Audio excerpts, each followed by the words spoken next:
does time out. Anyways, yes. So this will just be a review of what we went over last time. In February, went through it pretty much in detail. The amended budget, you realize the first column, and it's in your books, behind column H, or tab H. The first column is the approved budget that you did in June, and that's when we're guesstimating what our enrollment is, guesstimating our staff. So the statute allows us to do an amended budget. We usually do it in February or March when we do have that information to update the budget on. So the second column is what we're proposing for amended budget. And we'll just go down through this. If you have any questions, let me know, or if Teresa wants to add anything. I know she will. The first one is local tax revenues. That's the supplemental levy, the small tort levy that we have, and penalties and interest. The majority of that is the supplemental at $2,073,985. There's a little bit of a variance of $1,400. That's just the calculation for the tort levy by statute. The next one is other local revenues. That's basically everything else that doesn't fit into the supplemental levy and the state revenues. That's an increase of $45,000, and that is the interest on our local government investment pool. Remember last year we did quite well, anticipating that we're not going to this year. Well, we're still doing okay, but the interest rates are starting to come down. Last time I reported it was at 4.7%. It's now at 4.5%. So it's starting to do its decline, but it was later than what we anticipated, so we'll increase that amount, $45,000. State revenues, that's our entitlement, discretionary, that's salary and benefit apportionment, transportation, and other state support, and that's driven by enrollment and average daily attendance. That's a decrease, a net decrease of $178,000. We had projected enrollment to be 899 K through 12 when we did the proposed budget last year. At the actual first reporting period, it was 849, decrease of 50 students, and a decrease of about 6% in students and actual support units. Remember, the state has in their statute that they'll protect you. Did you say 50 students? 50 students. 50 decreased by this 50. report.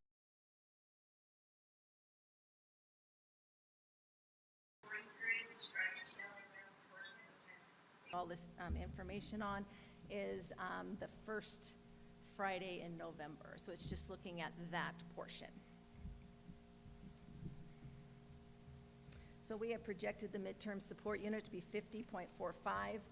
The actual support unit is 47.59, which is a decrease of 5.6%, but the state protects you for 1 year, decreasing by 3%. So they're saying, okay, you went down that far, we're gonna give you a year to adjust your budget and your enrollment and your staff and everything. So we're gonna budget at the protected support unit of 49.03. But when we talk about proposed budget, we will be looking at our actual, which is the 47.59, okay? Unless those numbers increase, we will certainly use what our actual is, but it's gonna be at this. So that's a decrease of $178,000. So total general fund revenue is a decrease of $131,567 net.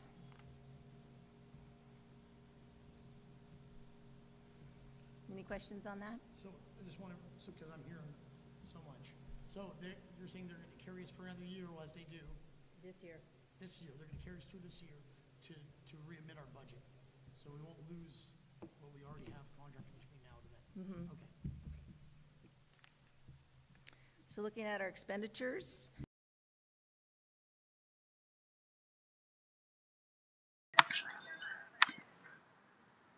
Expenditures, salaries and benefits are equally 80% of our budget. That's the majority. And I looked at, in salaries is everybody, administrators, certified teachers, custodians, substitutes, parapros. It's just a small change of $1,500. What did change is maybe amongst the budget, elementary, secondary, those might have changed a little bit within the budget, but the overall amount was just an increase of $1,500. And the benefits, that's PERSI, Social Security, sick leave, medical, dental, life, a decrease of $46,000. Our workman's comp went down a little bit, and also just we're anticipating who's going to pick what kind of benefit plan. So it was a little bit different than what we budgeted. So that was a decrease in that.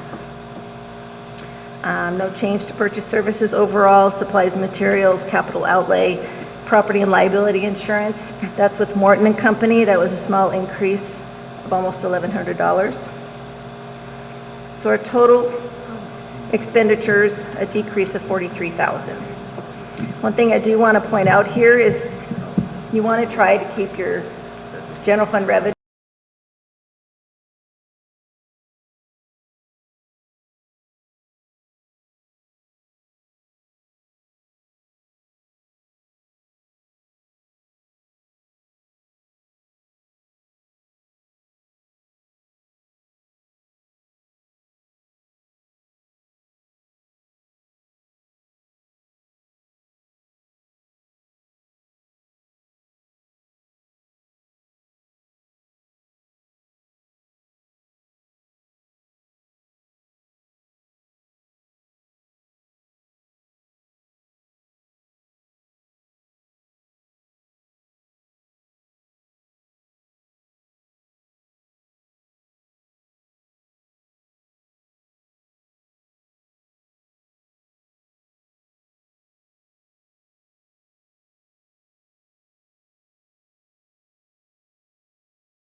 to be spent over the next 10 years.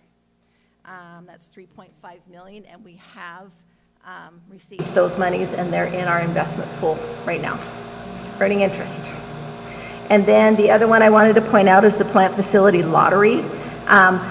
Those funds are no longer because the state used those funds to create the plant facility modernization. So we had a balance of $142,000, and we had talked about, and you had approved to use that for the bus purchases. So that's going to be transferred into the plant facility bus fund.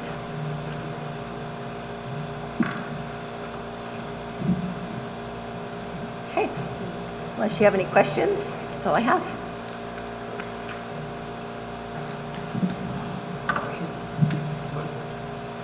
Thank you. So, okay, maybe one.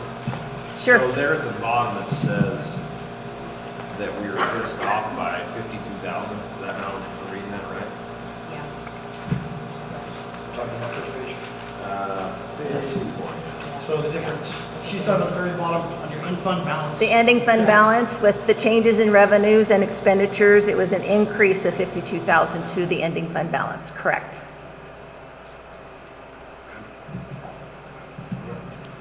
It was a good year, pretty close. Yeah, Lynette does a great job. Yeah. I'm guessing they were. Yes. Yeah. Even with all those changes, you can. Yeah, we appreciate that for sure. All right, thank you very much, Annette. Going on with I 2025-2026 school calendar discussion. That's what you, Ms. Rich.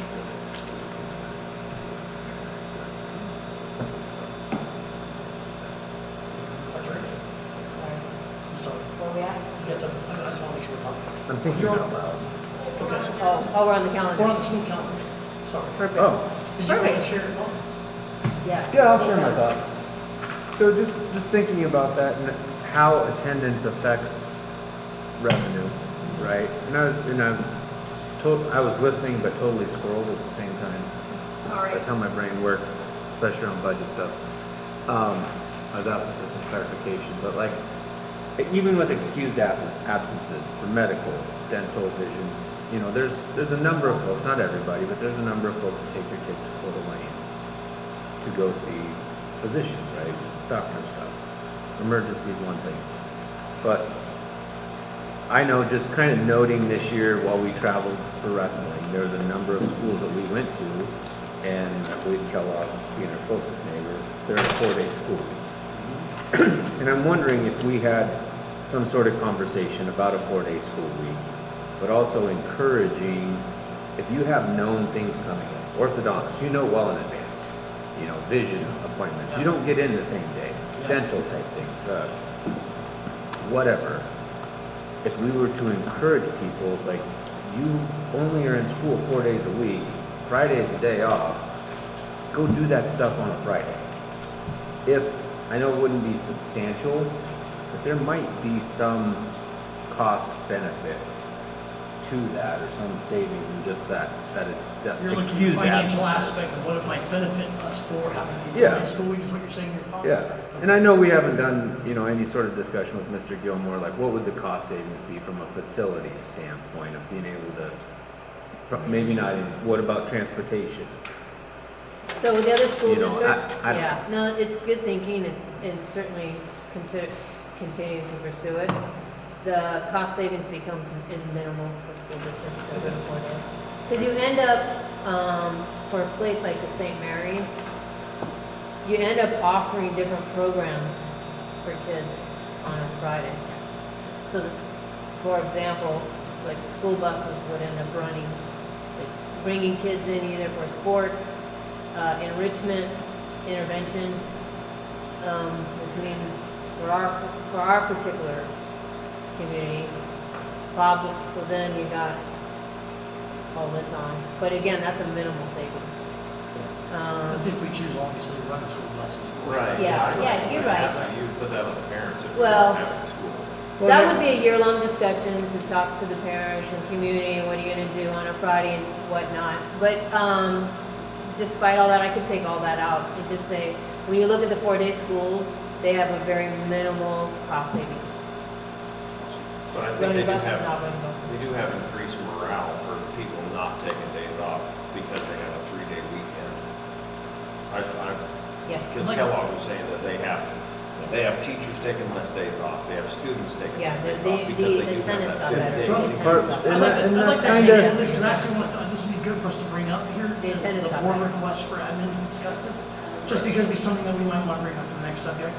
But I definitely want to hear these thoughts, if we can get through this next one, we can bring up and finish this Yeah. conversation. Because that's actually a really good way of going with it, but to keep us on schedule, let's move on with that. So, It thank you for your does, thoughts. it does increase attendance. Yeah. Does that have a correlation? Yeah, sorry, we'll just Yeah. move on to the school calendar, and we'll come back to this here in a minute. Yep. School calendar, there's 3 different drafts we've written so far. I got a little bit of feedback from staff so far, and then I figured, based on some direction from you, I'd have another month to continue to get feedback. Basically, the 3 different calendars look very similar to what we've had the last few years. Same start time for teachers coming back that last week of August for the professional service days and to prepare for the kids. And then staff and kids starting after Labor Day. Again, the end time is about the same as it's been the last few years, that first week in June. A lot of people prefer that. Asked about the early release Mondays, keeping that. The 4 Fridays where there's professional training and in-service time, yes. The parent conferences and E-days for the K-8 and high school, that was a yes. However, there was some feedback in the spring parent conference to have an open house instead, because it's so late in the year. And then the holiday, I lost it. Which day was that? the spring parent conference, Okay. making that an open house instead. Okay. Then- Making that an open house, okay. You're good. Do you think they get better, like, participation from parents when there's an open house versus the conferences? I think my experience has been, and it doesn't mean don't go get more information, elementary conferences seem to be really high, like they get 100% turnout. Secondary and high school, my experience has been an open house where you're displaying projects and like CT electives, you get a better when they can rotate through, you get a better turnout with an open house. The feedback for why to switch the parent conference to open house in spring because it's so late in the year. Like, it wasn't enough time to intervene anymore. You're at testing and then summer. So that was a little bit of feedback. Then we talked about the holidays. A couple years ago was MLK, this past year was Veterans Day, so I asked for feedback on, do you want Veterans Day, do you want MLK, do you want both? I got a mix. The preference was if we did both, we still want to make sure we get out in June. It is doable. I could add another floating day for teachers to keep their same contract days. So it's doable. Another suggestion or piece of feedback from staff was, could we consider starting September, instead of September 3rd, instead of September 2nd, could we start September 3rd because of the Paul Bunyan and the fair? Just, it was a thought out there. Another one was, hey, hunting day, attendance is often low, and it happens to fall on a Friday this coming year, so they asked about October 10th being a holiday. But at the same time, they don't want to go longer in June. So there's some give and take there that we would have to figure out. So it's all pushing more toward a 4-day school week, because the 10th is a Friday, and they're already taking 10 days off that are Fridays. Out of 10 days 40. on Fridays? Well, they're not off, they're doing parent conferences, or we're in school all day having professional training. There's only one Friday they're talking about, the hunting day. So these are three separate, I think, yes. I'm sorry, There there are three separate Right. calendars here, which I looked at this earlier this week, and I noticed, The difference is, the difference is one of them has 1 day shy. well, the differences are the holidays. Okay. So, This one with the MLK and Veterans Day, 169. there was 169, 171 I noticed, so is that still okay? there's 187 total at the bottom on the two holidays. Contract teacher days. Yep. You're looking at students. Student days. Student days, okay, so that won't matter. Then. We're Right. okay with that. It's And not- then if you have two off, Okay, okay, Yeah. perfect. and then the one with two off, we have to make up that day for teachers, and we would make another, it's called a floating workday, which we did this past year. So they work 8 hours somewhere. Okay. I don't know what time it is. When the kids aren't They at still have their quarters where we set that up for school. them? Yeah, that's still there. Okay, awesome. Unfortunately, Veterans Day falls on a It's in the middle of the Tuesday, week. That's, and we have a Friday right Yeah. before off. I can just see yeah. absent on the 10th, On Monday? absences on the 10th. That was the one concern, was there's very few instructional days that week or that month.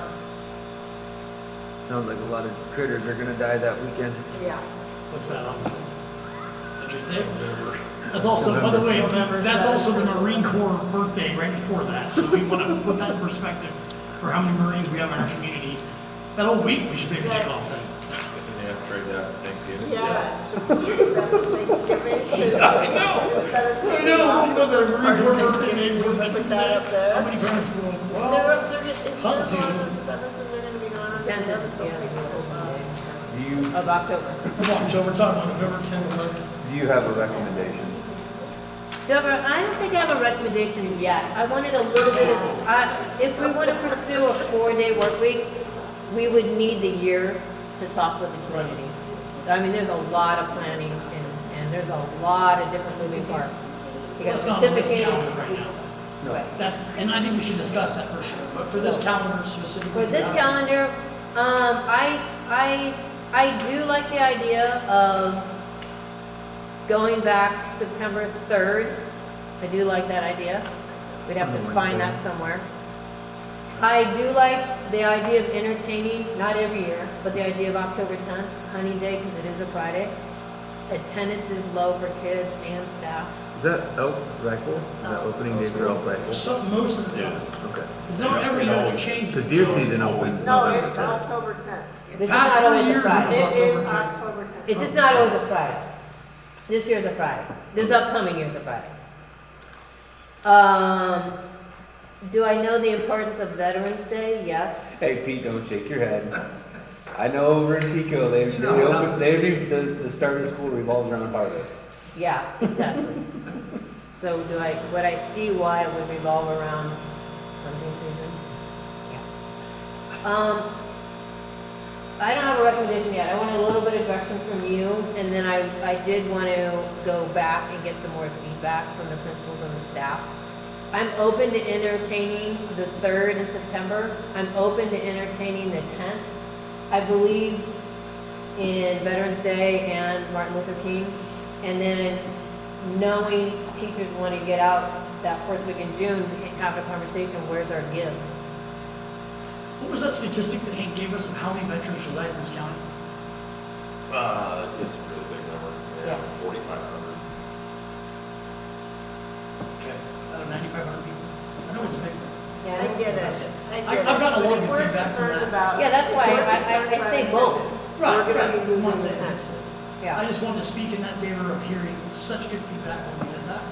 I think that was a positive thing. Oh, it is, but it's on a Tuesday, But- and the And Friday before is off. and if hunting season was on a Wednesday, we want to say hunting season was still, We it's the would same be thing for me, it's the very reference, little. it's the reference, not caring where it is. Still recognizing the day and what that represents. Well, make it But if an I'm- instructional contract day, Yeah. since they have to have the day off. I'm just concerned about, Well, if the we are yellow, concerned the about. 7th is a Right, as a non-instructional teacher, I get it, contract I day. understand. it's conference. Because with the 10th being Monday, the 7th being off. No students. Can you recognize a holiday? I mean, we do it some, like if the 4th of July falls on a Saturday, we get that Friday off. You know, in a situation like this, could Would you recognize Veterans Day on Monday? I, Well, Maybe we should, could we? maybe we should. I mean, just from a It's a state half day and federal vacation, government half day. standpoint, if your holiday falls on a funky day, we Did take you hear either that? the Monday or the Friday. Did you hear that, Jody? I don't know if you were all. Yeah. Say it if again? we Say that a little louder recognize- since the I air heard. pressure's off. Okay, I couldn't totally. So yeah, so I know working for the state or the government, if a holiday falls on, say, a Wednesday, right. pick up we'll either Monday get a or Friday. Monday or a Friday off, Okay. and not in the middle of the week. And so I didn't know if in the education system if it was different, like if Veterans Day falls on a Tuesday, if you recognized it on You can do Monday. that. Monday and then teach on a Tuesday for Veterans Day. You can do that. 'Cause we've done that with President Day. There's some of them we can't, that one. Yeah. Because then we wouldn't be losing that extra day, which I know we will lose because it's hunting season and they have Friday off. They won't come to school on Monday if Tuesday's Well, gonna be off. Yeah, and if the weather's So, decent, Yeah, that'll be fun. So I think What do we have to that's a even mention? definite idea recognizing of Veterans recognizing Day. Veterans Day on the On the 10th 10th. instead of the I 11th got you. That's a good idea. and having that day off. Still, they want to, yeah, get on the Olympic year. It's a good recommendation. Of course. It's something we should talk about. How long do we have to make the decision on this? We have a long time, so we have a whole next month for you to think about it between now and April, and keep giving me direction, and then based on what your thoughts are, I'll keep talking with staff and principals. I'll bring a summary in April, but we don't have to vote on it until May. We have time. I like this idea, I mean, in both ways. I'm just stating what I feel like. I feel like the idea of having both days off for sure. We do have to make it the time somewhere, so that's something that we need to discuss. Yeah, I think I have some ideas. I want to definitely make the point for the large population of veterans we have in this Yeah, community. for sure. Are we That- okay? That to needs to be think something about that needs to it? be seen. Yeah, and I like I his like that idea idea. on being able to at least recognize that day in a way that's fluid Yeah, for instruction. right. I mean, maybe. Yeah. So, it's a good idea. That's a great idea. We can't say we're concerned about attendance and then blow that off. No, you're right. Brad, so when did they stop going into June for graduation? How long ago was that? Because when I graduated in 2001, it was June 9th. You remember? I don't, I can look back certainly, I can look back to the historical, when did we stop going into the second week of June? Absolutely. So we don't, from an IDL standpoint, we don't want to push it too far into June, because that's when a lot of our It's seniors hot. are getting hired on those very full. The Just throwing seniors, that one out there. that's part of it. Three of them. Yeah. And the heat. in the September definitely makes sense because the largest thing we do here Is- in this It's community, all budget. as a representative community, the public. They always go to school the day after Labor Day. Right, so it was mentioned about when we do one. It was only mentioned. I don't think that's worth, I don't think that's worth it.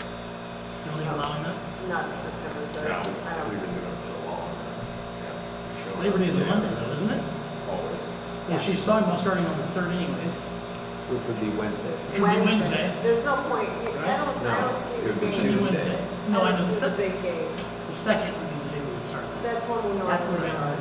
we Yeah, always. Sorry, I was off. And then what about, October 10th, hunting season opening? Which is a great recommendation due to large hunting community. I mean, staff's gonna know more than anybody else what their attendance is like. Yeah, I haven't tracked attendance on that yet, so we haven't had it off yet. I remember when my daughter was in I high school, would, she was, I would make the recommendation, have. if we were gonna recognize that Friday, to not leave a Monday there where they're expected to be in school, to recognize that Veterans Day on that Monday, so at least there's something there to put the kids back in school after the Monday. Yeah, Well, no, that's a different month. it is. We're talking about. Oh, I thought we were talking No, about no, Veterans no. Day. Veterans Day, we're talking about hunting season, The October 10th. October October 10th, 10th. opening day elk season. Right. That's actually. Yeah, and then November. The November thing is the November 10th. 10th. November 10th also. Oh, Yeah, That's, that is. okay. I'm with you. so to keep in mind, bring that back to the staff and discuss that. with Yeah. them. thank you.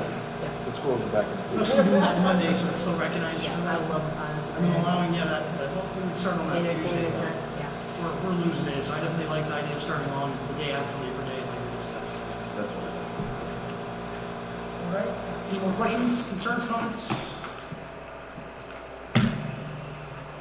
Okay. Moving on to J, the second reading of the board policy 5900, section E, subsection 1, concealed carry firearms in school property application process. With that, Jody wanted to say something, so I want to give him the floor.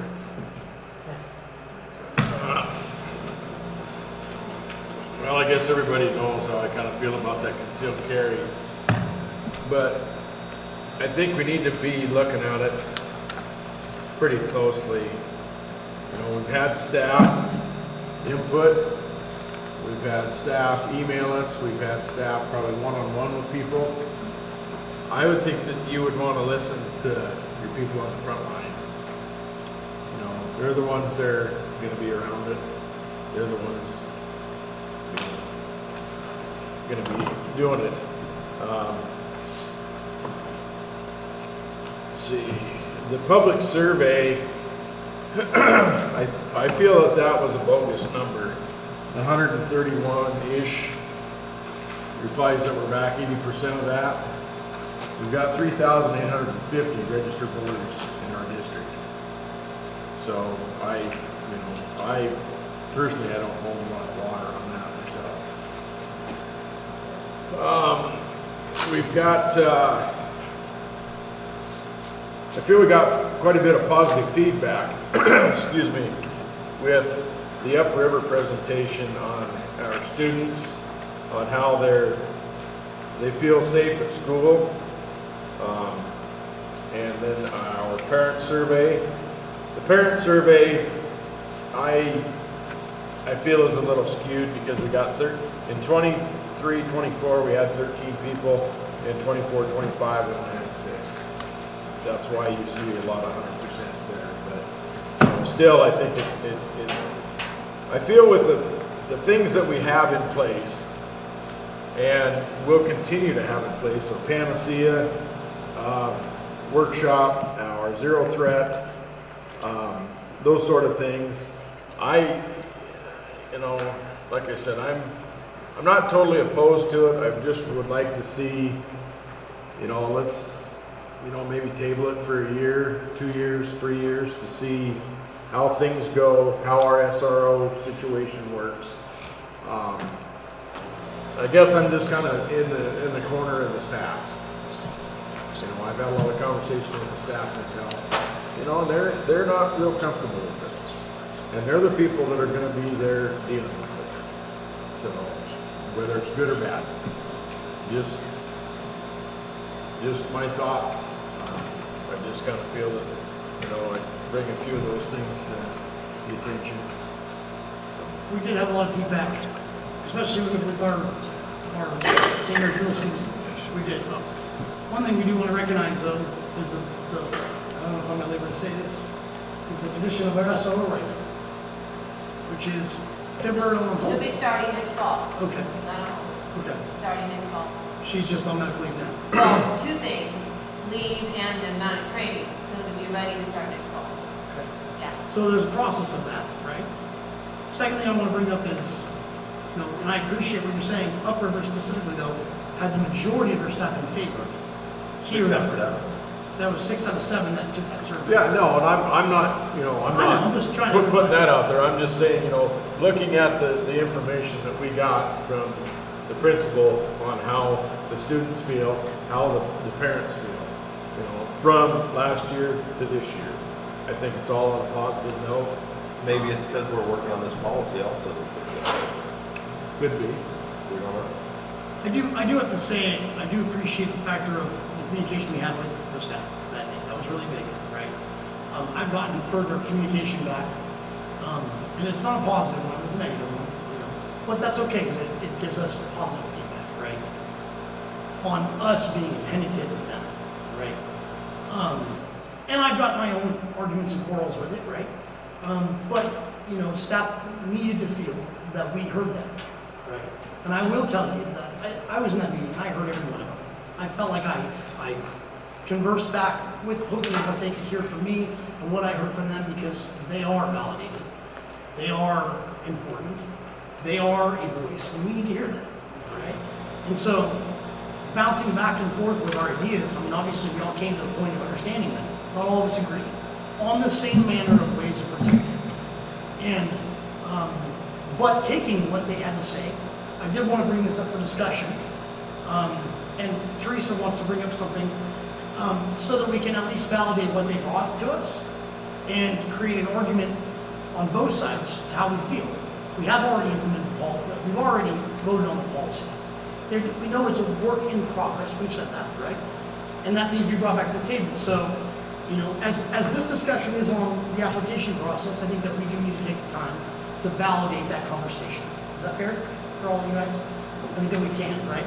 So, I did want to bring up, there were two major things that I wanted to bring up in conversation. And one was and I'll put this straight out, especially because we just recently went through a situation where we felt as a board could be crucial to us, and the reasons for if and we decide to carry a firearm, what the process would be, right, as a board. So I want to address that right off the bat. And I can't address the specifics of it, but there are at times where we as the board are put into a particular position that might put us in fear for our own safety, not in a kid environment, but an environment that possibly could, especially as a judging circuit. In a confrontational board, right, could create an environment for us. And for that, I think it's wise, in my personal opinion, that we do move forward with the board having an opportunity to carry a concealed weapon. But I want to recognize the process. And the process was the biggest thing that I definitely agree. I don't think for any reason us, if we go forward with this, us as a board should be a part of the voting process during that application, right?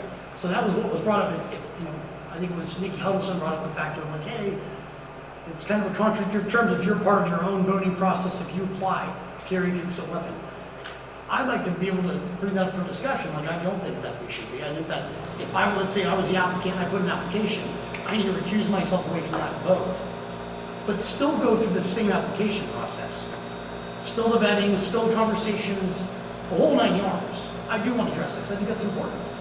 Now there's ideas that Teresa has about how we can do that. She's talked to legal about that.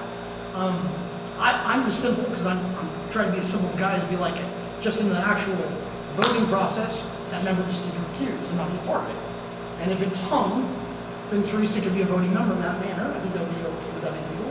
Well, legal mentioned just doing a super majority vote, so. Which, that can be tricky. A because one of us might not appreciate, one to the next. That's why I think a supermajority means all, right? No. Okay. I think in this, 66%. in this case, it would be 4 out of 5. Okay, that'd be better. Maybe that would be something.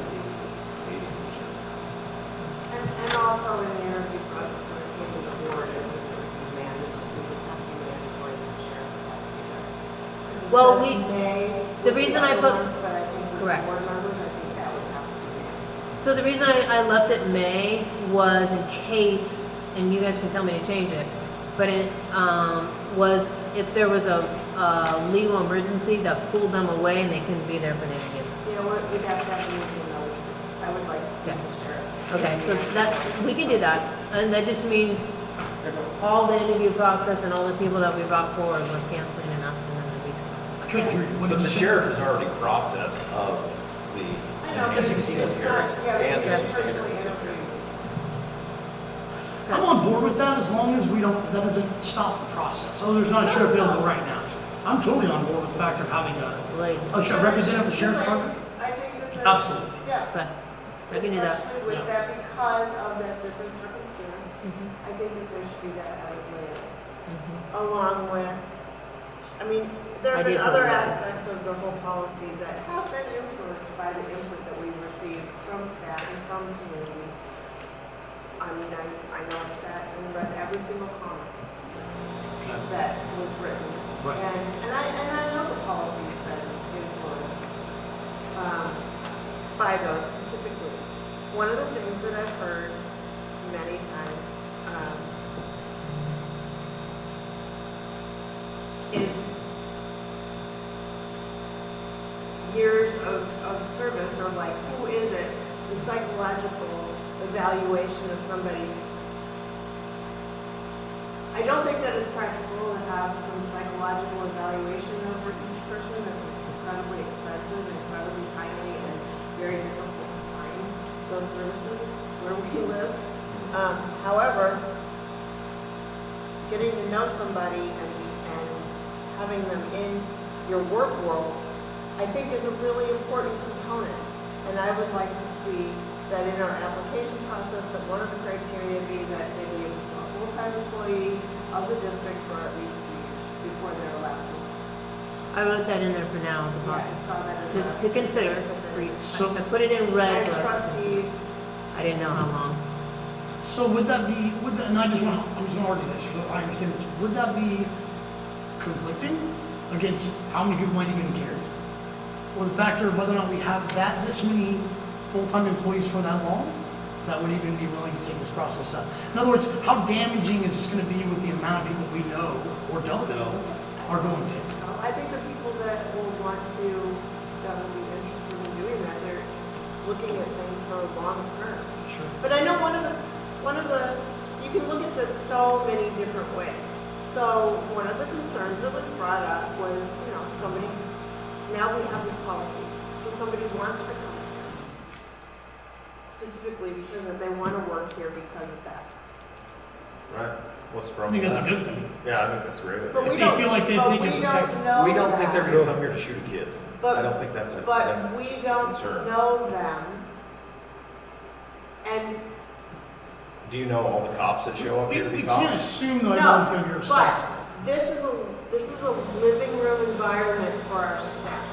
And so to be sensitive and one level to the staff, the people who are living in this world every day, and hearing some of that, I think that helps in the comfort zone of knowing that that is part of the process, that everybody knows who this person is. They know that.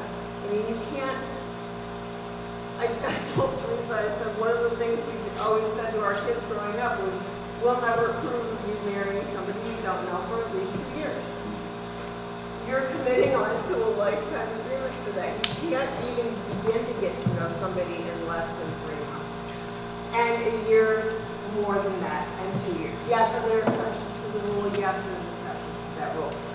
However, listening to and knowing the environment of a school and how close-knit the staff is, that is one more element of safety and precautions, and just getting to know who, in our interview process. So it's just, that's how I feel in this, because I am supportive of the whole policy. And,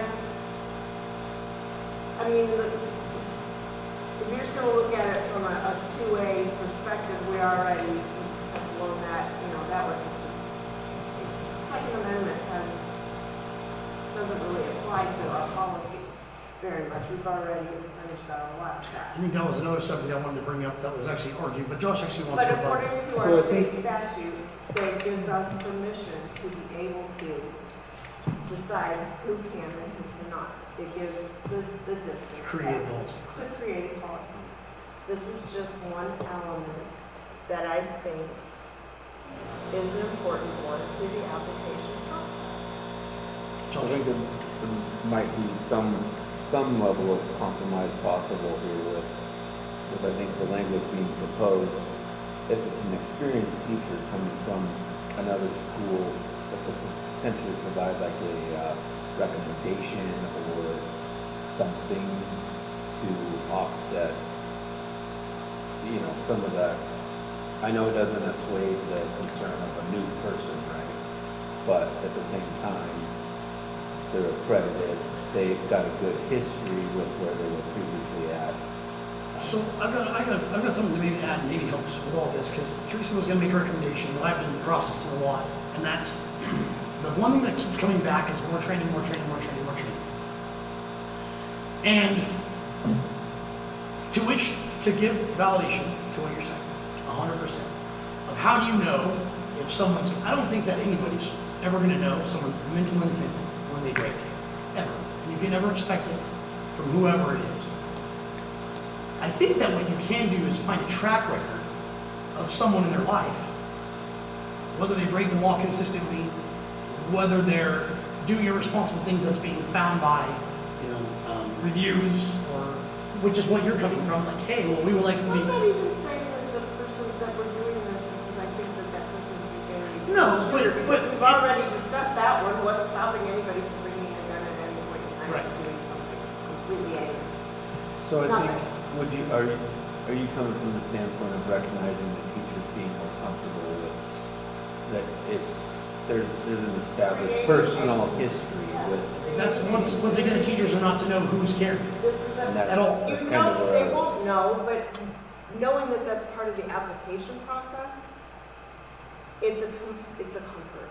So It's a here's- comfort for these people's life that they're living every day. How long have we Knowing known that the this SRO? process has one more little bit of, no, we're not having a psychological eval of every single person, but that our district community has gotten to know these people for 2 years, that admin knows them, that other teachers know them, that they've been in our community, their family's been here. They're interacting with us now for 2 years. I've been in this community for 5 years, and the one thing I will tell you knows about the community is very judgmental. That's unfortunate. And I see that on a consistent basis. If you're not from this community, there's an opinion already created about you. And I'm not I'll saying that never be because I the love same this person. community, but I'm that always is the something same. I've seen on an immediate basis. So I have worries about that. Not But how I long was is it? wanting to let Teresa, because maybe this will hopefully provide a bridge a gap, that she had a recommendation that would bring comfort to the factor of, we have an expectation of wanting them to be an upstanding citizen, good community member, right? Lawful carriers, someone with experience, maybe even someone with training. That's what we've kept getting feedback for over and over and over again. And we keep trying to find a way socially to make this fit. And here's the point to that. It's never going to socially fit. In everybody's backyard. It'll fit in some groups' backyards, but not others. We have to be realistic and draw a line where that's going to be. Maybe that is with being able to create a 2-year stint of them living here. Or maybe, which we've request, with more training as an offer. So, has she told you what her idea was? I'll just speak and then you guys can talk. Seth set it up nicely. We've heard that a lot, more training, more training. And you're right, I like what Seth said a couple sessions ago, was like, there's gonna be give and take. We're gonna keep working on this, we're gonna keep monitoring it, because we want to migrate to a place where the policy works better.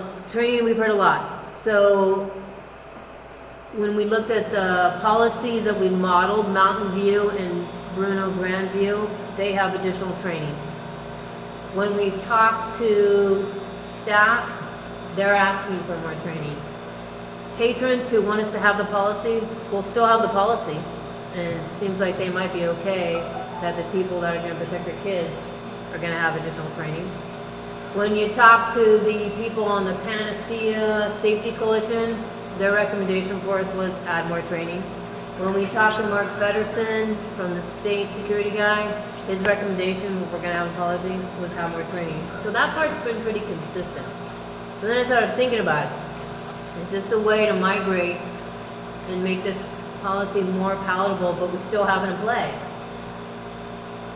So I made a little menu of some additional trainings, like a menu that's nearby, super doable. It'd be one time, could be 40 hours, it's one time. Some people who apply will be exempt because they've already exceeded that. For many people that I'm thinking of who would consider applying will have exceeded that. They will have already had reserve, military, law enforcement, been a carrier of an ECCW for 15 plus years. They will have exceeded that, so they'd be exempt. So it's not deterring people. People who are wanting to come forward, or people who want to be okay with people around them who are going to come forward. Okay, we're going to ask for more training, one-time training, 40 hours, it's either, and then after that we go back into our ECCW and the ongoing annual training. What would that 40 hours look like? Well, there's the NA SRO training. It's in our surrounding area. It's 1 week, 5 days, $500, and they're done. And the areas that it covers is safety, basic operations of a firearm, performance, self-defense, legal, law enforcement, and scenario-based training, plus de-escalation, mental awareness, being in a school setting with a firearm. Another option was, I looked up some of the NRA tactical basic training. Same thing, could get up to 40 hours, they have different courses. Some are online, some are within an hour of us. Again, what do they offer? Performance, safety, self-defense, basic tactical firearm, legal, law enforcement. And our Panacea group would provide that scenario-based training. NRA class, or the scenario-based class? Panacea would offer the scenario-based on the year. So it'd be one time, and then every 5 years you get your ECCW. Annually, we're keeping on going with 8 to 12 hours. Some people have already exceeded that, they'd be exempt. So just to iterate, so I'm hearing this right, you're saying And I wrote it in, it would be for new applicants, yes. we would offer a one-time training. No, You- we One order time. that's on them. We would. That's what she's We would proposing. pay for it. We would pay for it, a one-time training for them to go through it. I didn't hear you, brother. I said we would have to Okay, we pay have to, for it. because we're mandated. Yeah, required. Yeah. Well, and one of the reasons was, we had mentioned that if we could find more SROs, we would hire more. But we can't find them, and that's $45,000 plus benefits. So it seems it's a small drop in the bucket to say, hey, we're gonna pay $500 one time for candidates who would need that one-time training. So I want to argue this both ways, because I've Go, heard this yes. now, and I think this is a good idea, is that there's two things I keep running across this, is that are we trying to teach teachers to become SROs? Was that the original idea with this? Because it is an SRO training. One. Two, that would be the SRO, because there's other ones too, right? Correct. The NRA offers what they call PPIF and PPOC, which is personal protection inside, personal protection outside the home. Yes. I'm giving an And actual some basic. amount of training for this, like you're saying 40 hours is my argument that I always come to. What person during the summer, especially a teacher, only a month off, has a week to go off and do this. That's an argument I have, right? Because that's a lot of demand. 1 whole week away, and it would be mandated, This one's right? 5 days. So, well, you know what I'm saying, so, Yes. and that's an argument I just have against it. Yep. Not that I'm not against it, actually, I actually like the idea. For it would be, the benefits would be, it gives you a lot more, especially for a new carrier. This is kind of where this argument goes, like, let's say I've been a teacher for so long and I just got my CCW, and in with that, I just started carrying. But I recognize I need more training, I don't know where to start.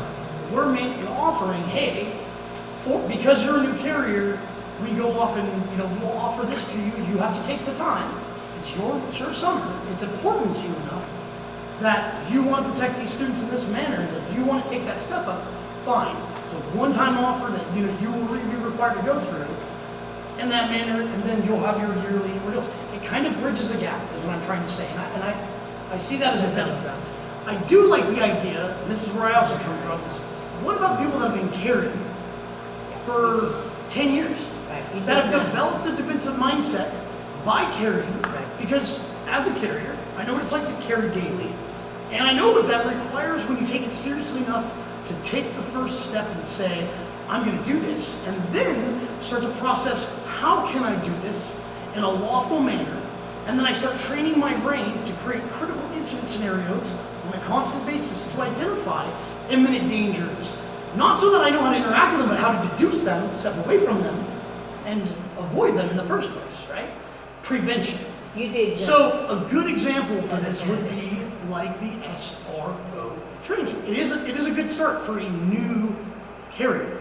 I think it would be smart for us to also say and recognize, okay, there's been somebody with an ECCW that has taken the training twice. I think 40 hours is an extensive thing to require, but I think it's great to require with people that are just starting, okay?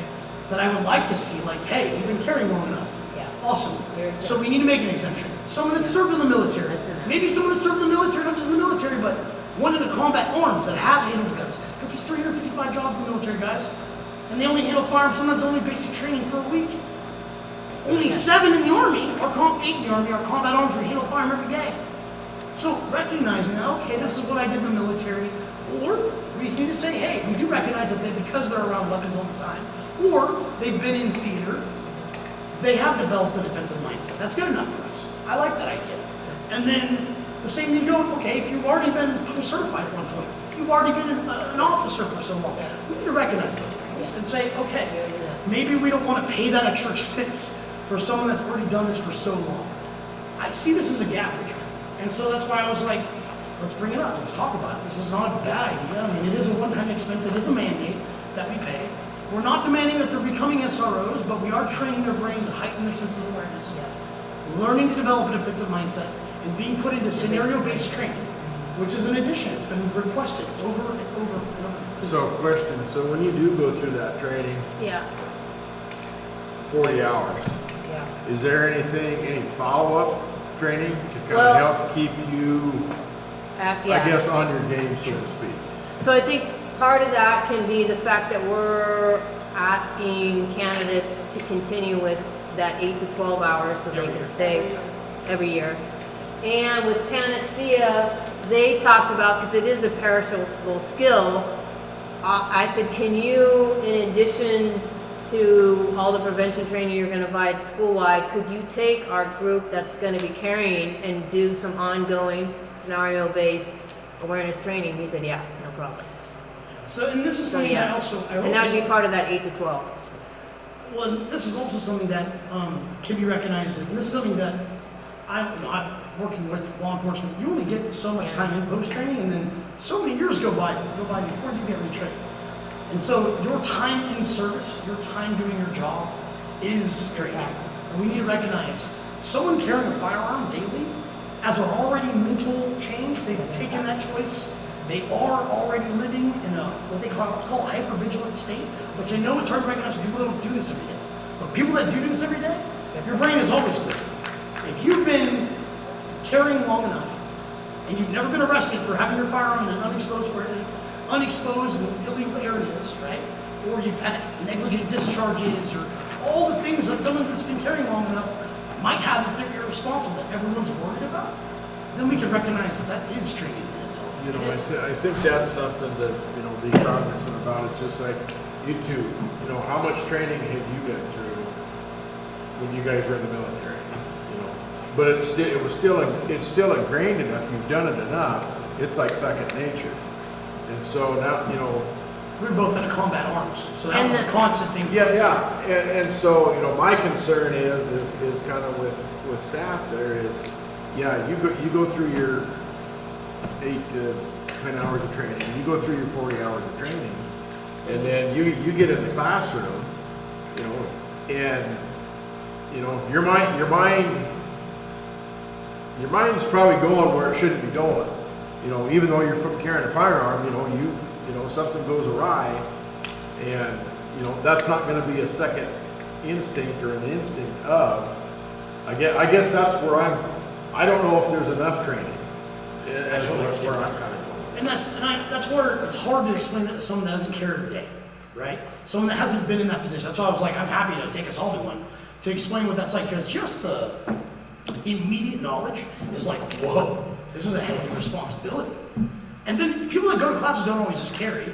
Some people just go to classes to learn the information. They go, this isn't right for me. But when you actually make that decision, and I'm just speaking from my personal experience, but it's a whole life changer. So it's not the factor that you're changing your life because, oh, I'm carrying now that I'm also a teacher. It's, I've been a carrier. And I've been a teacher the whole time. Even though not everybody thinks the way I do, I've been thinking like this forever.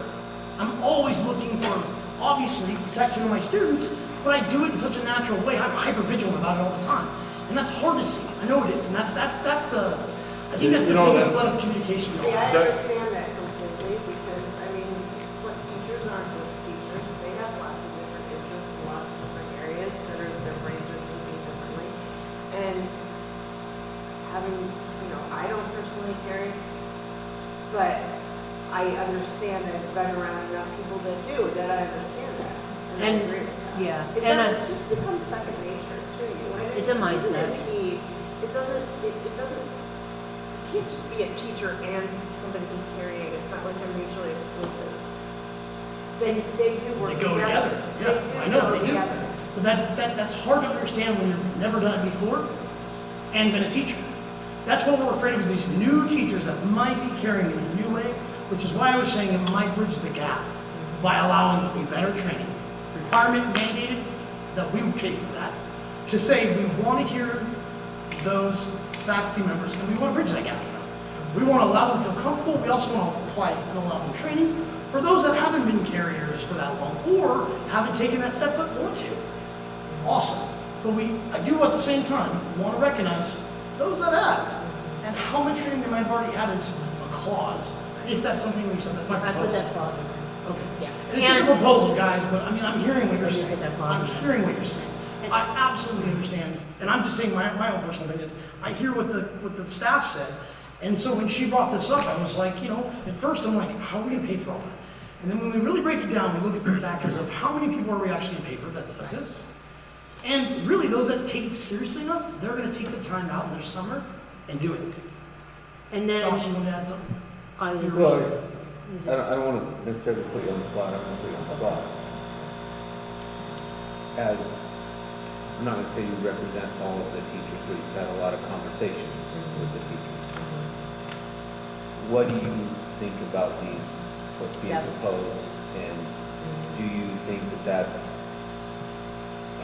addressing some of those concerns, all the concerns, missing the mark?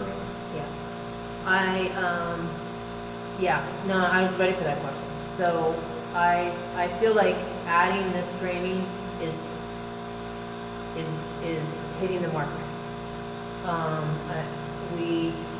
Patrons want us to have a policy, we have one. That's not changing. It's not deterring in any way, shape, or form. And even the patrons that have families in our school, like, why would you not want your person to have a little more training because you're about to protect your kids?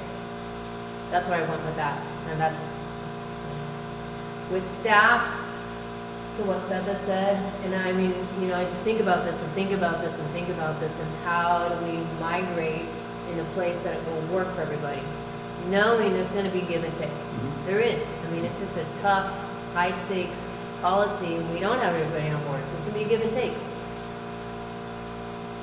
Do I want to see staff like, no, we're all coming from a good place, and this is a way to, people really believe this is a way to keep kids safe, whether we have it or don't have it. People- And, that we are listening, and we are incorporating a lot. And where the board hasn't incorporated it, you gave a reason and a rationale for staying the course. And why we're going forward with the CCW, I just want to keep upholding our big umbrella of safety and security. That's our big umbrella. This is a sliver under that big umbrella. And we are doing so much to be preventative with our kiddos. Outside of this policy. Outside of this policy, so much preventative measures. Which And supports get- Joey's argument, 100%. Yeah, in terms of respect and continuity, and you're seeing it in the data. In terms of the security with all the building projects that we want to keep taking. I mean, we can't do it in 1 year, but we keep chipping away at it. That's not going away. That's our highest level. To Seth's point, if we ever had to implement this, we've lost already. Like, so we keep upholding the preventative measures, the security measures. And as we migrate and listen to the staff to make this more and more palatable, I do truly believe that one thing we've heard over and over that has been a point of contention, it seems like it would really bridge and make this safer, that people will give it a try, is this added training. And still allowing an exemption, because there are candidates who are gonna come forward So it immediately allows people to apply that are already in place, that have carried. that have that. And if that you're- would want to take that Yeah. if we have those options. So it's kind of bridging both gaps and saying, because the biggest fear I kept hearing was, well, how do I know that this person's responsible? You don't. You need to be responsible enough to expect responsibility from your fellow American, no matter who that is. You're not in control. Swallow that. That's hard. So I You'll did think- never be in control. That's hard. I'll never be able to say that someone's not carrying right now, right? Like that's something we can't always, we can create policy to try to prevent. And ultimately, how do we make everybody happy, right? And keep people safe. So, yeah. And create a fluid program that doesn't prevent people that want to carry, that are eligible right now, from being able to apply. And I mean, feel like Jody this has gets- every, Yeah. every argument here to say, there's so much going on that we should look at this for a long time, and we should, I agree, we should, and that's what I think we should do. I feel like on my side, because he hears a lot of people that don't speak to me. And with that, I hear everyone's like, why aren't we doing it right? We do have Okay, staff who How do we want to bridge that perform. gap together and we go, okay, this is an ongoing thing. This is definitely our first time here in St. Mary's. I almost brought together a policy that I've read that's literally a paragraph long, coming from a very successful person. Matter of fact, Star Olson. Their district has a great carry. And they're a pretty small, like St. Mary's community. And they have a phenomenal policy. And he was the president of the ISBA last year. We have accredited people that say, this works. It's whether or not it makes people feel good, that's gonna be argument. No matter what, it's not gonna be happening in anybody's backyard unless it's just part of that group. So how do we bridge that? And it was a really good suggestion. I thought, okay, this is something to bring to the table. We need arguments. We need I to feel see like if it it's hits not all the right. marks. I mean, in reality, if we have 10 people, okay, and I'm just gonna throw a number out there, not that that's it. Still a small You know, amount of money. Let's say we have 10 people that applied that are creditable. I personally believe 7 of them probably already have the credentials that say that they should and can. That they've been with experience, they've been carrying long enough, or that they have previous law enforcement or military background. With that can be, that's just a part of the application, that's something that not all of us know about. That's fine. That's not every teacher's waving their hand saying that. But then you're gonna have the 3 that would make some people nervous, going, they've never carried a gun, or that I knew that they carried a gun. I wanna feel safe that way with them, know that we're gonna be putting them through a more extensive training for that manner. That's gonna allow them to get a heightened sense of awareness training. That's huge. That is huge. So, I don't know, that's just an argument I think we should. They might still make How do money. you feel about it? Yeah. Or, sorry. Yeah, I could get behind this SRO training with the 40 hours for $500 and back that. I think that's reasonable. And that's the more training that they've been asking for. Yeah. you feel about this, Chucky? You like this idea where it's coming from, or you have argument against it? For me, you know, listening to the comments, the one-on-one conversations, fors, the against, you know, what I'm looking for is that direct conduit to the teachers, to the administration of the buildings, and finding that ground, right, filling that gap. Yeah, bridging. And, you know, fully understanding that as we started this process, the doc had reservations, right? And as we worked through this process, finding some of this, filling some of these holes and reworking things, for me, it's coming back to, okay, the leader of our schools is feeling a lot better about this. And so that carries a lot of weight for me. Yeah. Beth, how do you feel about this now? I mean, is there something you want to comment or concern, or give your opinion on? Well, you did, I just want to make sure that this, I mean, this was just a On suggestion. the training issue, Mhm. that I am on board with that. I still think that somebody coming in our district right away. If this helps at all, we do seek out, well, one, reference checks, and we do ask for the evaluation from the schools. We do get that, if that helps at all. I mean, we do have an extensive interview process, so I mean, it's kind of tied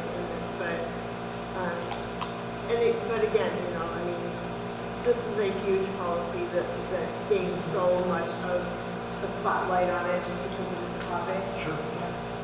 But like we mentioned before, it's just one piece. It's one piece of a huge umbrella of safety that it's just one piece. I don't mean to be tired. You're not, no, our comments are. That almost sounded flippant, and it wasn't. That's not at all. Yeah. But it's just one piece of a huge umbrella of safety for the entire environment of the whole topic that I wish none of us ever had to deal with ever. But we do, and that's the reality part of it. We do have to talk about this, and this is reality that we're working with. And we're putting it around. Appreciate it. Jody, I know this isn't 100% table, but this is something that I was hoping might bridge a little bit more of a. Yeah, I just credible- still, you know, I'd just like to see some time. I understand. You know, I feel it would be more palatable with the staff if we took the time. I think that this is, and this is why it was, when she brought it up, I thought it was, at least we're moving in the right direction of taking what they're saying and hearing what they're saying, and making sure that they understand that, yeah, we hear, okay, that's a concern. We need to bring this back to the table and rediscuss this as we are now. So if that's all what we're saying, and we're at least moving in this direction, I'd like to maybe make a motion to table the application. Later on down. What's that? That's later on down. Oh, okay, Yeah, sorry, yeah. I'm sorry, I'm getting ahead of myself. But as we get into that, that's what we'll propose basically would be to do something like that, to amend the actual, because the application will be moved as well, right? It's in the application right Correct, now. yeah. when you go The through. policy will the be amended, application. just the application. This is The policy wording will have to be amended a little bit. Yeah, because it mirrors, the application section mirrors, but You probably need to- tonight we could vote on this, because you'll look at a final version that has the training piece in there. Okay.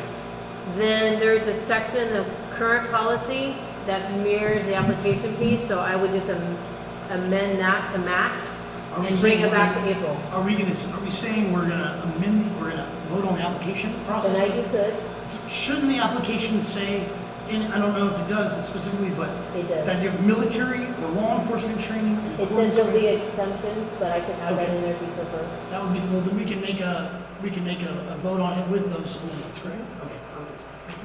Okay, sorry, I Yes, just want to understand. yes. Yeah. So did we get to a point of clarification as far as the trustee concern pointed out from the staff?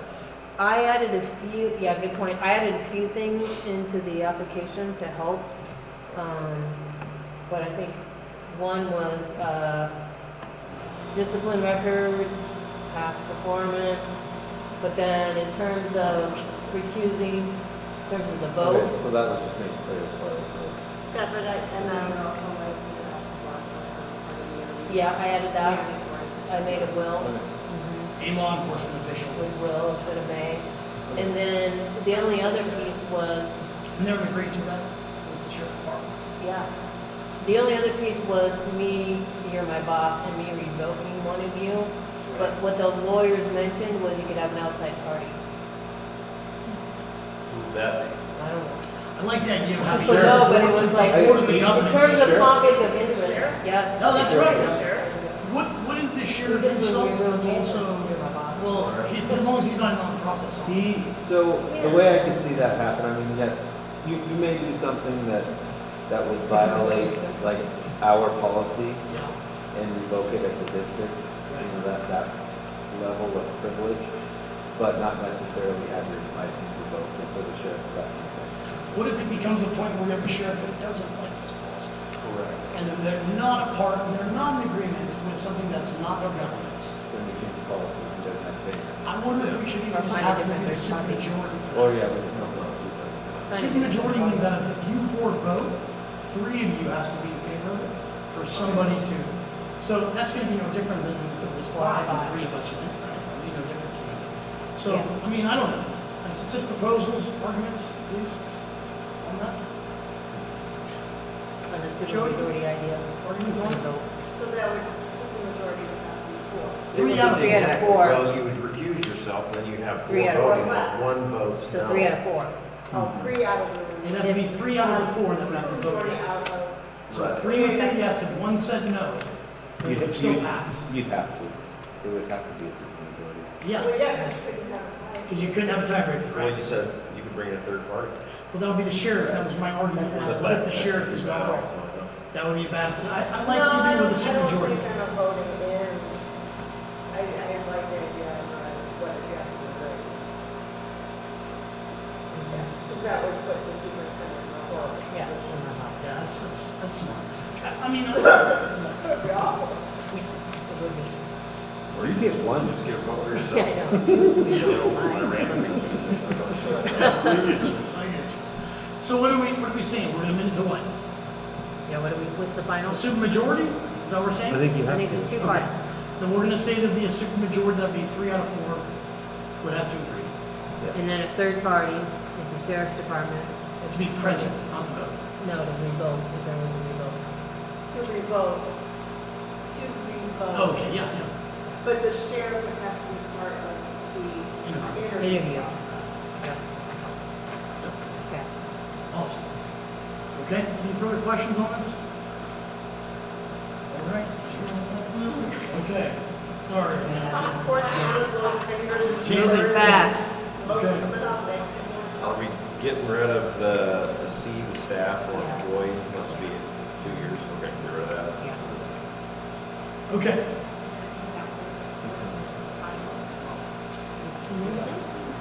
Okay, moving on Think about to it. K, the board request, administration board development.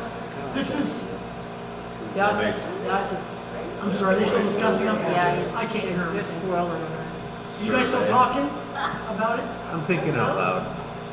I'm gonna edit this for a minute while he's talking. Out loud. Think out loud. I would like to ask for a survey to be done to the parents and staff about doing a 4-day school week. Yeah. We're on K, is that where we're at right now, right? We're all talking about K. Yeah.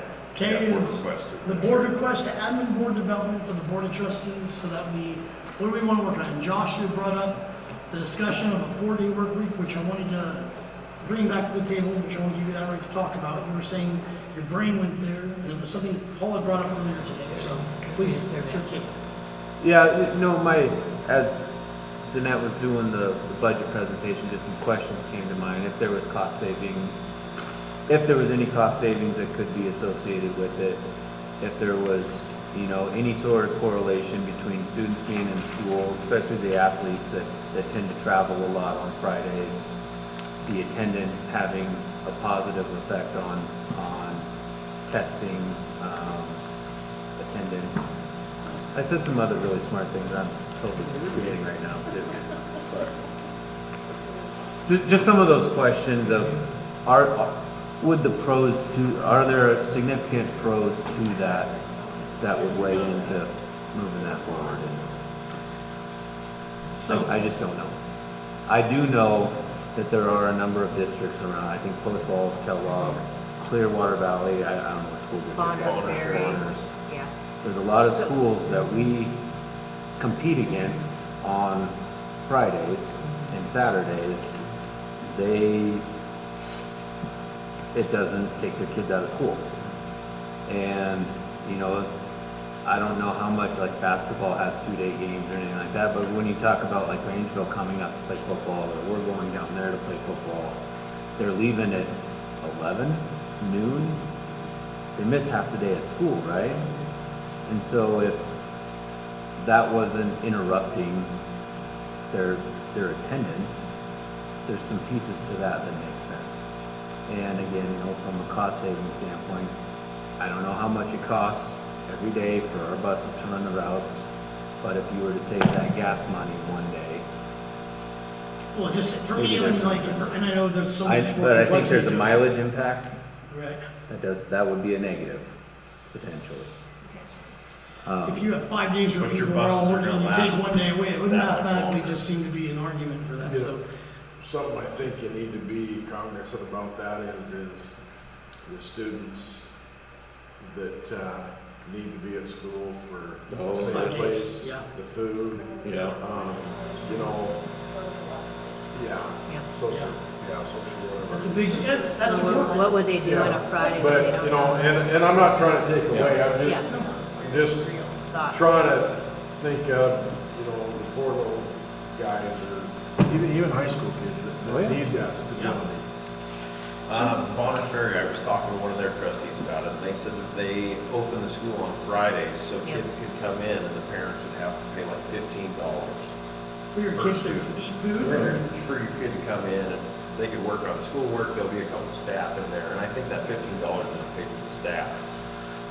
So, you know, my thought is kind of going back to like the Haber near middle school, you know, just, I guess just something to think about. So, So I like putting people on the spot, not that I mean to or not, TJ. What sort of impact do you think that would have in a small community like this? The impact of the. A 4-day school week? Oh, 4-day.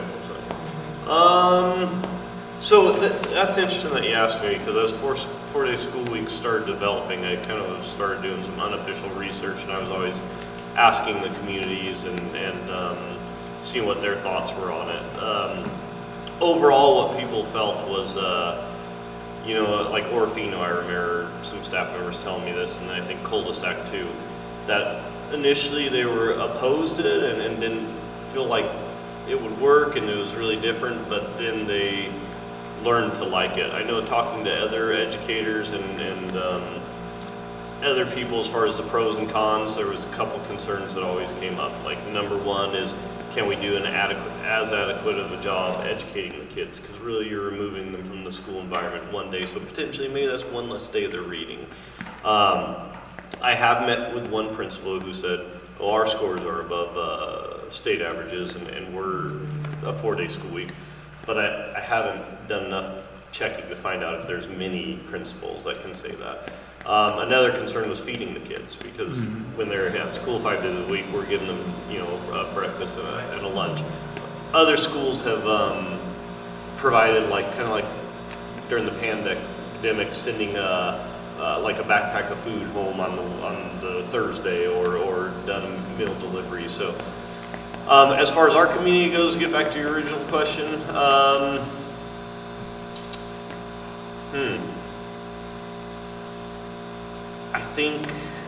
I think if we got their input, like Dr. Lynch said, rolled it out in a way that we were able to collect, gather input, put the idea in front of them as opposed to like a rush decision, I think it would be received better doing it that way. Does that answer your question? Yeah. I guess, do you see like a glaring hole or a glaring con that would just directly affect upriver school? Be like, man, this would be A really glaring- hard because of, You don't have daycare up here. You know, not one that affects, I think, upriver differently than St. Mary's, for example. Yeah, not necessarily. So just as a question, we were super diligent. I felt like the process of engaging, right, with other schools and asking the questions about the CCW, right? You've engaged with a couple other superintendents and you engage with policies. So it's hard for us to have an opinion when we've never done something, right? right. And never been a part of it. We can be skeptical always. So I wonder, Teresa, if you can reach out, and I hate to throw this on you, but if that's something that's really requested, to over the next Well, one, process, not immediately. I'll, like Paul said, can I start surveying parents and staff? Absolutely. Do I check in with the superintendents every month about how the 4 days are going? Yes. Oh, Do I you have are? that research for you? Yes. That's why I know attendance got better. That's why I know cost savings has been minimal. Oh, Teacher morale, great. Parent community reaction, a little at first, yep. It took a while to get over that hurdle. how many of those 4 days, if you know this, how many of those 4 days were like, this is a horrible idea, we should go back to 5? Well, nobody. However, it was a lot of growing pains the first year for community and Sure, families, sure. often. But then you had superintendent and staff and the board continue to monitor morale, if you will. How do we respond to the different kid situations, like you just heard some ideas. Watching attendance, and then moving through that hurdle. And by year 2, people settling in. Good. In terms of academic performance, that doesn't. I only remember It's like, even. I remember whenever my first time at the conference, there was that lady that stood up and said, hey, we're from Horseshoe Bend. Yep. And we had all these problems, and then whenever I started, I took all this data, and I brought it together, and then we went to a 4-day, and this is our benefits. And so that's only that I've ever gotten, to know whether or not, so I would definitely encourage more Yeah. conversation. Correct, and I think I think the best point, or to your guys' point too, like we spent a year on a strategic plan, we'd spent almost a year on a conceal Yeah. carry. You know, we would want to bring in community and staff and be like, what does it look like to move to a 4-day in 26, 27? Is it even something that we were gonna get a majority that says they want to? Oh, yeah. Right? Exactly. Yeah, yeah. And so, Is there I'll enough start with childcare surveys. in St. Mary's to handle Right, that? well, and I Well, think, take your Then we would time. know next year, is that something we start getting input on? but TJ? it affects. We normally don't take any input. from TJ's out of anybody, question. But I'll, yeah. His quote is A up. follow-up to your I- question, Dave kind of jogged my memory. He's like, I wonder what that would look like school day. And I was like, oh yeah, because one thing that's unique about Upriver, Yeah. going back to slideshow, is like, we do concerts. When a kid gets on a bus for an hour and a half and then they get home and it's like, oh, the concert's in 15 minutes to feed you, get ready, and then come to school. So that might be a concern for this community. Is Lengthening. we are spread out across 4 towns, Clarkin, Madisana, Fernwood. So like, what's that going to look like for their day? And I don't know that answer. It would depend on the 4-day calendar we came Well, up you with. know, back in the day when we double shifted, Avery was getting up at 4:30. You can also move your scheduling to being on days that would be more appropriate, maybe even like, hey, we'll do the concerts on Fridays. Yeah. I think the biggest thing that we also need to look at, no matter what, is the factor of that. If that Friday, I mean, obviously we have a community that needs it, right? So we need to fit that need, especially if there's kids not eating, that need a place. We need to be able to offer that if we have that opportunity. So that's something that needs to be top of the list, in my personal opinion. Yeah, I think the students should be, Yeah, that's what we're here for. yeah, that's what we're all here for, so the students, and then we'll see what we can do or can't do from there. That would be an interesting And that's another piece of the research was asking the other superintendents, depending on how many instructional minutes over, we already are, then how much time do we need to add to the day? And that's easy research for us to do in St. Mary's. It wouldn't be a lot, we're over. The high school would be our biggest concern, to make sure we got enough minutes for them. And what other communities did with their high schools as well, yeah. Well, depending on their minutes, correct, and Okay. then how much time we need to add, either before or after school. How much we need to lengthen the day, basically. Pretty soon we'll be down to a 30-hour work week. Well, Alright. that's, yeah, I know, I just know from I'll like get the started. people that I work with that work 410s, Obviously, we have. they absolutely Oh, yeah. love it. Yeah, don't just. Absolutely. I'll start the I'm at survey. the office on Friday. Start the survey to get a sense of Josh, what something we're we gonna do. talk about high school. What about the kids that want to work after school? Yep. And now their school day's gone, and now they don't get to They got work. Friday. Kellogg only makes their day like 15 minutes Yeah, long. yeah, It's not a lot It's longer. Hardly They anything. do take away from certain things, but they add certain things. There's Then a they lot of get a- redundancy in that throughout the day. Then they get to work all day Friday. They were already so many over their minutes, they didn't have to And they got add personal too day. many more minutes. So yeah, you could probably back up with the schedule and Yep. fill in some days to, Yeah. I know they took like a Yeah, day. practice was later. Sorry for that. And it's all good for discussion. Okay, Yep. any other questions, comments, It'd concerns be on this? easier to Any other schedule action reviews? stuff, or a lot of the sporting events for Fridays. Yeah. Because so many schools are already doing it in our league. I'm gonna move us to action items. You gotta pay, you gotta make some noise over there. All right, I'm gonna move us to action items. Mr. Gavel. On us. I don't want to sound awful, but sergeant's You voice. might need to use your gavel on us. Well, I might have to start speaking like a sergeant. I really don't want to anymore. Don't do that no more. Peanut gallery down here. Down here. That's what happens when you put me. Down here, all over, all the way across. Okay, Don't shut up, it comes out my mouth. so as we move into this, it says review and consider a motion to approve board policy 5900E subsection 1, but with amendments. And those amendments, as suggested, were, Well, one, on the second page where it says people might exceed or have equivalent will be exempt. I was gonna add some examples, like you mentioned, like Coast Academy, I think we need to military. specify, don't we? I was gonna give like 4 examples and say this is not an exhaustive list, but this is an example of who might be exempt.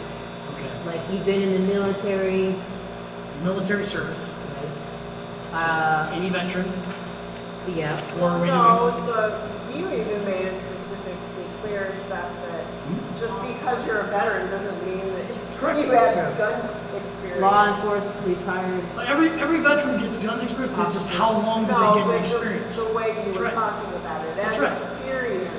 So veteran. if we specify that, then how do we manage that? Is there a requirement that 214 is brought in for an application like this? Is it, and that's just where, I'm just arguing this out, right? You could. So I think that this would be where either we specify it or we generalize it. That's kind of where I was wanting to say. I think you give a couple of examples, but you leave it general enough. Okay. It's not exhaustive of this list. A veteran, so let's just put a veteran so we can specify Military. that. Doesn't combat vet have a different significance than just a veteran? Combat vets, you know, because that means they've seen combat, is what that means. That doesn't mean they haven't handled firearms. There's combat arms jobs. Combat arms arms jobs. combat. But I will say this, there are people, this is where this gets weird. There are people that are not in combat arms, that were in combat, and use their firearm efficiently for an effective manner. Because even though they were not in combat arms, they were on patrol around their base and were attacked and then learned how to use a firearm. Four different So I think we should examples. just say military service as an example. Yep. And then we should, Retired in the law interview enforcement. process, ask specifically what that military service is so that they can give that to you. Correct. And I think verbal's gonna be. And they'll write it too in their application. Right.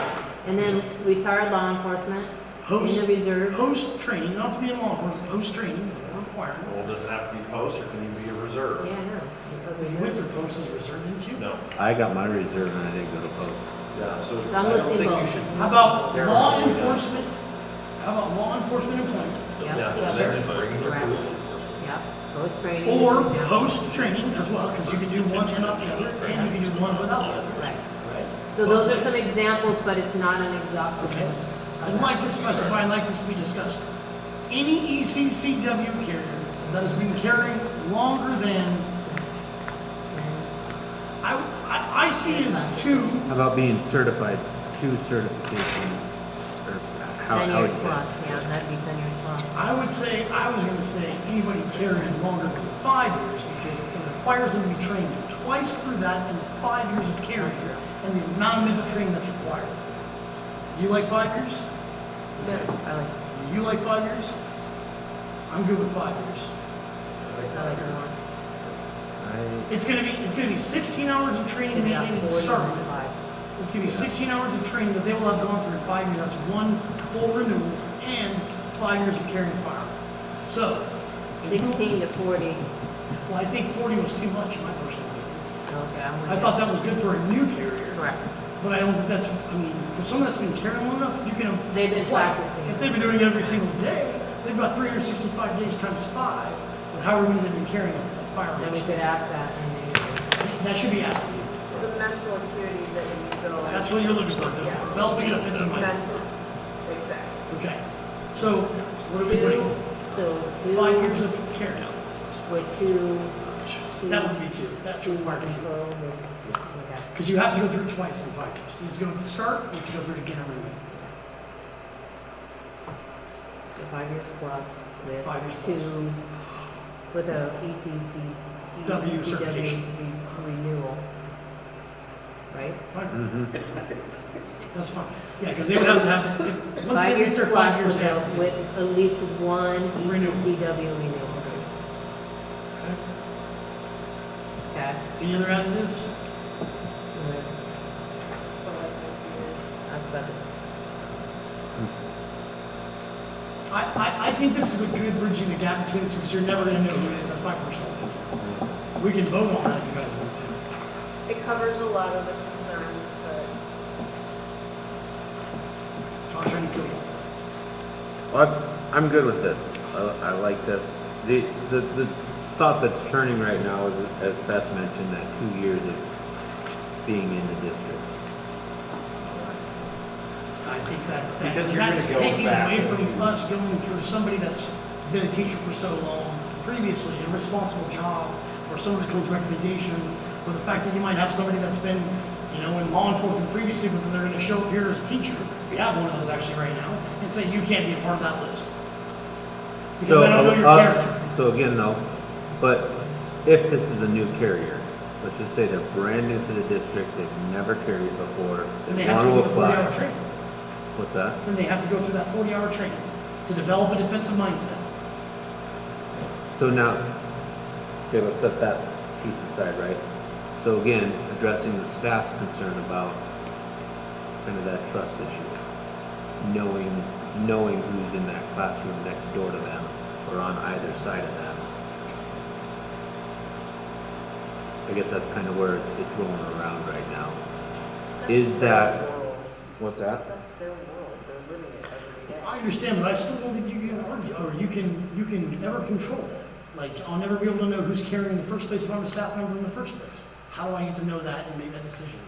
Oh, because I. So No, this because this they is know that this it's is hardly kind of one of ever those used. this is kind of one of those warm and fuzzies. I get it, 100%. I'm more of a blunt person to say, there needs to be a line drawn where warm and fuzzies You're don't right. match this. I Well, and maybe totally- there, I maybe there totally is a see that. compromise that Josh just brought up. But a new carrier. Someone that's never You're had a new to our CCW. district, you're a new carrier. I mean, you're checking too many new boxes. Sure. Well, you're gonna have their evaluations from their last school, they can But call they and do, get their when they're a young recommendations. teacher. Just because you're young doesn't mean that you can't do this. We're not putting an age on it. We're not putting how You might many not years have you've fire. been, We're certified putting how out of many years that college. you've had a CCW. So Yeah, there but there is there's too and many there is that news here. possibility So I that think there. new person might have that maybe. Right. So hold on. So you have a brand new person to the district. You could have a brand new person to the district that's coming from a district that already has been blessed to carry, right? So there's an exemption, right? Something that probably should be recognized. But I think, I took away from our meeting that there was a real concern on the warm and fuzzy side of it, of just that trust piece between the staff members, Sure. you know. And I think in trying to recognize that, I think that that's reasonable in the context of a brand new person that's never carried before. They take the training, which I think is going far above and beyond. I do too. Far above and Yeah, I'm with you. beyond, right? We're trying to bridge that gap. So that's a technical issue. We're asking them to go far above and beyond. We're gonna provide that. But then the people side of it, recognizing that there's those other concerns. So how do we put that in the How wording to about, say? how about we go with 1 year, because they'll be here for a year, and then the next summer, There's a when they have review. time off, they could go to the 40-hour course, That, instead of being 2 years. So any new carrier or new employee, Probably about. well, I mean, we can put, I mean, it's up to you guys. Like, we can totally, I mean, we can say whether 1 year or 2 year, put it to a vote, we can say whatever you guys want to do, it doesn't matter. I understand, you know, You know what? The likelihood that this is never going to be actually come to our table is probably very, very minimal. so, But knowing that if it does come as a topic, as somebody does present themselves that way, it's one of, another layer that there has been a lot of problems with this, that there is concern as to who is also carrying in our district, that we know them. but the whole idea is that nobody knows that. No. well, We that's- know. but again, go back to the warm and fuzzy side of it, right? I hear what you guys are saying, 100%. I'm gonna tell you, I'm following, no matter what, I fall on that side of, there's a point where you've gotta put britches up a little bit on this. But whatever you guys wanna do, and these would be a vote. I mean, like, I am hard on the factor of thinking, that there's a lot of things we could say, what if. So if we wanna specify a new carrier to find a gap, I could be on board with that being, I don't know how we would do that, come up with that wording. A new carrier has to also be an employee. Requirement for for a new concealed carrier. A new concealed carrier must also be employed by the district. I can work. Does that work? Can we right? word that okay? Is that okay? Is that word okay? Sure. I can be on board with something in between, you know what I mean? Like, that's what I was more or less saying. I think, I keep hearing, I feel like this would, and I'm like, what's logical to me? And logical to me is, if you've gone through this much training, you go through a background check, you're responsible enough to get a degree, to become a teacher, to be able to apply, to be vetted by a school, then you're gonna be of mental stability to carry a firearm in the manner, especially if you've been doing this. And we offer this training of 40 hours for us to go, oh, but plus you have to work here for 2 more years? That to me is like, all right, guys, we gotta be logical You with know this, what? instead of emotional. When you're adding that many new things to somebody's life, they just moved here, you got a new town, you got a new job, you've got a new profession, a new career, and now you're gonna add another new training. and- This is their choice, though. All their choice. But wouldn't that be up to admin to say, hey, But you're a new slow that employee, we don't down want you to a do little that? bit, And you let that comfort zone go in there, yeah, I don't see. Could we lean on admin being the vetting to say, they're kind of a new employee, we're gonna wait, we would recommend that you reapply in a year before that ever reaches to a vote? Wouldn't we lean on the people that were be in charge of that instead of the requirement inside the ordeal? I mean, wouldn't it be admin in the first place that would have to be comfortable with them carrying? That's what's wrong with you. Sort of. Or, I mean, that's that. Why, what is wrong with? I think it's way too much, I feel. So my personal brain goes, I want a logical explanation. Not whether or not people feel good or comfortable. Okay, well, Because then if we're gonna pay for training, then we'll pay for a psychological evaluation. that's a lot of money. Right? Or we'll wait So- 2 years to get to know. So what's up with the psychological evaluation that already happens with a background check when you're ran for an ECC federal? What's the difference? You're gonna take an MMPI test, which 30% of people can pass, even psychotic. That's not the same. It is a psychological evaluation. No, that's not the same as knowing somebody in your district. Right, You're so- working with every day. So that's just my argument. My argument is, there's a point to where I would trust admin to say, admin is smart. Okay, let's just, I guess we just I think, well, also, if you know, I'm gonna just offer this. There is quite a bit of new language I'm trying to keep right in here. Sure. To the point of, can we bring it back for a final vote in April? Because this is a lot of language. Sure, yeah. So that gives us, gives a little time to think about it. But then we can amend, we have We to, can make a vote on this and then bring back the discussion for the actual. well, no, I would, there's so much amendment here that I'm making.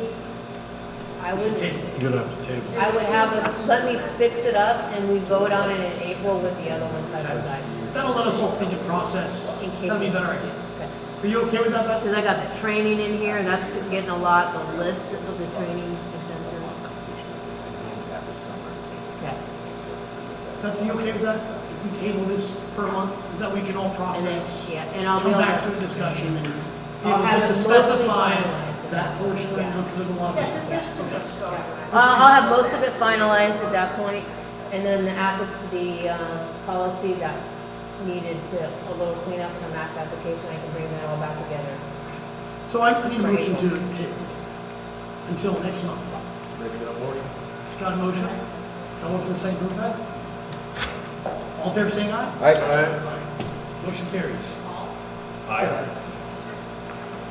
Josh covered me up, I think. Yeah, review and consider a motion to approve the 2024-2025 amended budget.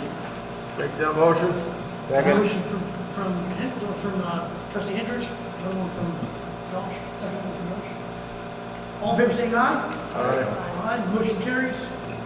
Need to review and consider a motion to appoint 2025-2026 negotiating team. Do we appoint them now, or should we? Vote on it. I'll make the motion to have Seth and Paul as the negotiation team. Second.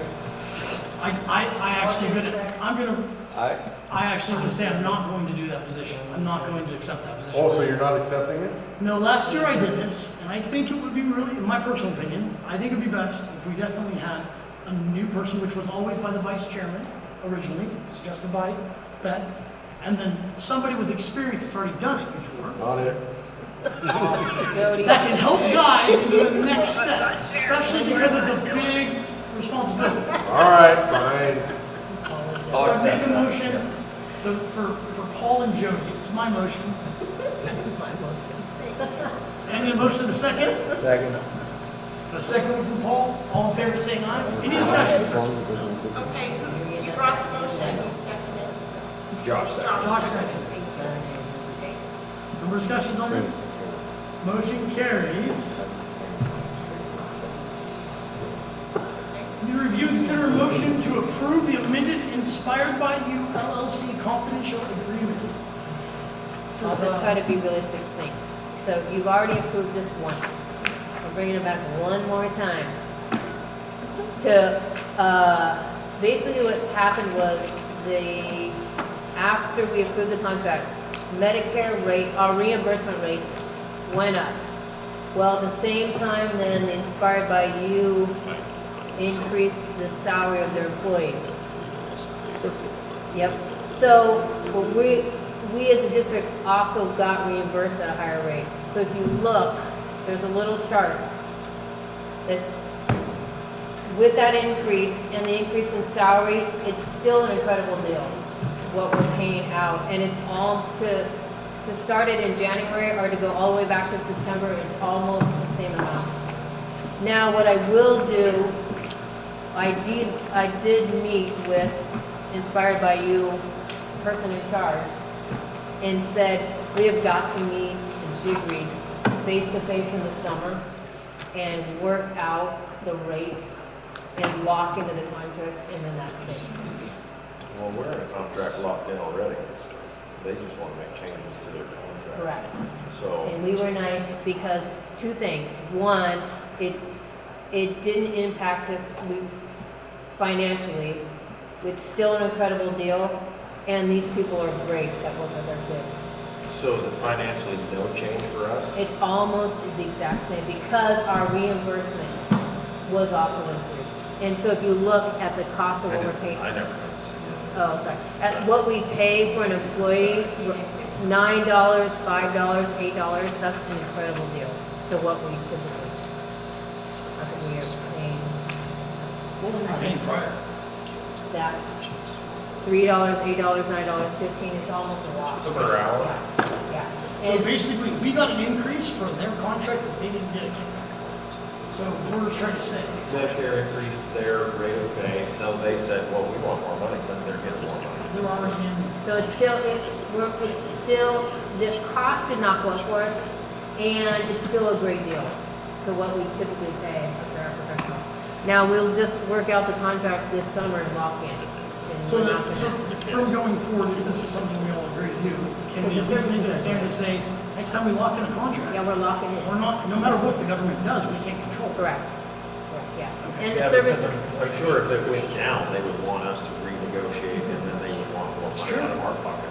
so, process-wise, yeah, we will meet in the summer and lock in, and the people that are here working for us are great. Point noted, duly noted, for sure. So that's something we're okay with, I need a motion to approve that. I make a motion that we amend. Got one from Beth and a second from Josh. All- Any discussions? All in favor saying aye? Aye. Motion carries. I need a review and consider a motion to approve the academic coach counseling consulting teacher special services job description. I'm asking that we table it until April. I'm gonna spend more time with SMEA reviewing the job description. I just wanted you to see it. Okay. I'll make a motion to table that. Got a motion from Drew, second one from Beth. Any further discussion? All in favor saying aye? Aye. Need a review and consider a motion to adjourn. I'll make that motion. Got one from Paul, second one from Beth. All in favor saying aye? Aye. Call the